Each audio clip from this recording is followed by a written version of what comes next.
একটা সাক্ষাৎকার পড়লাম ফজলে এলাহি আকবর। তিনি প্রয়াত প্রধানমন্ত্রী বেগম খালেদা জিয়ার নিরাপত্তা উপদেষ্টার দায়িত্বে ছিলেন। মেজর জেনারেল অবসরপ্রাপ্ত ফজলে এলাহি আকবর চূড়ান্ত মুহূর্তে একদম 4 তারিখ গভীর রাতে জেনারেল ওয়াকার সেনাপ্রধান ফোন করেছিলেন, বলেছিলেন যে আপনি পরদিন সকাল 10টায় আসেন এবং তাকে অনুরোধ করেছিলেন রাজনৈতিক দলগুলোর সঙ্গে যোগাযোগ করার জন্য। তিনি সেটি বুঝতে পেরেছিলেন সেনাপ্রধান কি চান, রাজনৈতিক দলগুলোর সঙ্গে আলোচনা চান। তিনি মির্জা ফখরুল ইসলাম আলমগীরকে ফোন করেছিলেন এবং মির্জা ফখরুল ইসলাম আলমগীরকে বলেছিলেন যে সবার সাথে যোগাযোগ করতে, কিন্তু মির্জা ফখরুল ইসলাম আলমগীর বিনয়ের সঙ্গে বলেছিলেন আপনাকে যেহেতু সেনাপ্রধান দায়িত্ব দিয়েছে আপনি এটা সবার সাথে কমিউনিকেট করেন। যাই হোক, বহুমুখী তখন ফজলে এলাহি আকবর যতগুলো টেলিফোন নম্বর পেয়েছে, মাহমুদুর রহমান মান্না থেকে শুরু করে অনেককেই যোগাযোগ করেছে। তারপরে আরো অন্যান্য সোর্স থেকে মোটামুটি যোগাযোগটা সাধন হয়। এর মধ্যে তিনি একটা মন্তব্য করেছেন জেনারেল ওয়াকার সম্পর্কে, যে সেনাপ্রধান ক্ষমতা রক্তপাত চাননি, চেয়েছিলেন রাজনৈতিক সমাধান।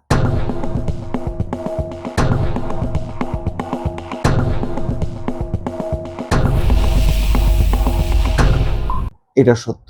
একেবারে শুরু থেকেই সেনাপ্রধান এবং 3 প্রধানেরই যে অভিন্ন একটা মুভ ছিল, তাদের মধ্যে আর কোনো রকম মতদ্বৈততা ছিল না।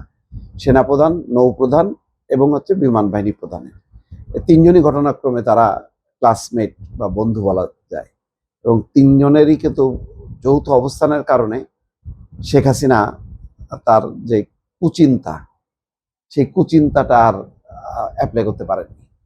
তো এই যে বললেন যে সেনাপ্রধান ক্ষমতা রক্তপাত চাননি, ওই সময় এমন একটা অবস্থা, যদি তিনি জাতির উদ্দেশ্যে ভাষণ দিতেন আর বলতেন যে আমি ক্ষমতা নিতাম, কোনো রাজনৈতিক দলই বাধা দিত না, বরং হাঁপ ছেড়ে তখন মানে মানুষ বাঁচতে চেয়েছিল।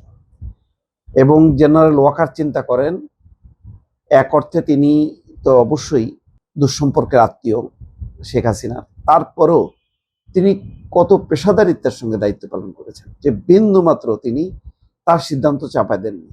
তিনি সবাইকে সেনা সদরে আমন্ত্রণ জানিয়েছেন, সবাই যা বলেছেন, যেই সিদ্ধান্ত নিয়েছেন সেই সিদ্ধান্ত অনুযায়ী পরবর্তী কার্যক্রম চলেছে। তিনি মুহূর্তের মধ্যে না তিনি শেখ হাসিনার কথা শুনলেন, শেখ হাসিনার কথা শুনলে রক্তপাত হতো, তিনি তার কথা শোনেননি আর ক্ষমতাও নিতে চাননি, অথচ এইরকম একটা সুবর্ণ সুযোগ ছিল তার সামনে।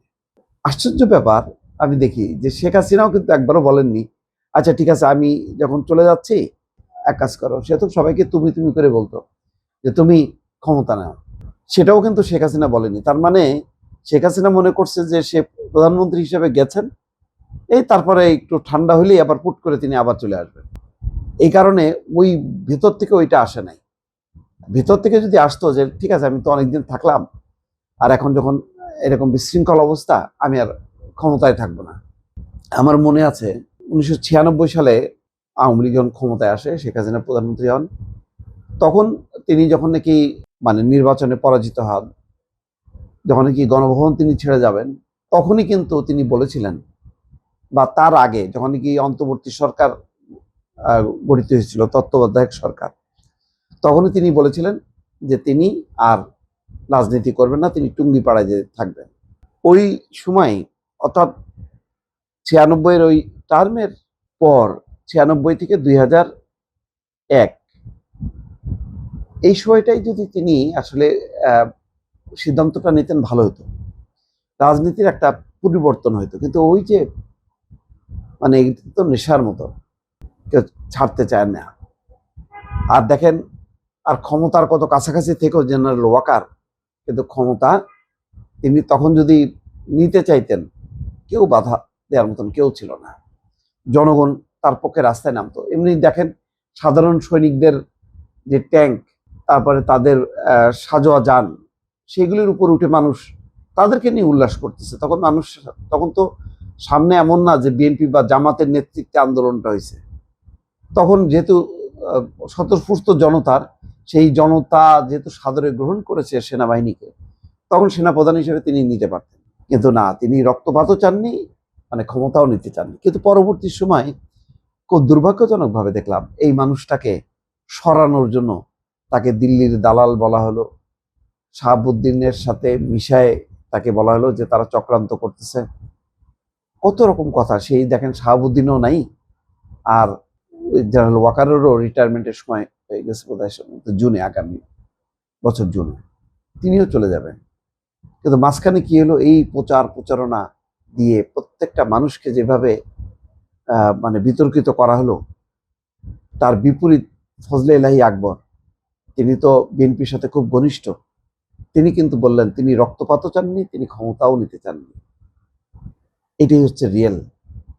এইরকম মানুষ, এইরকম সেনাপ্রধানরা যুগে যুগে আসে না।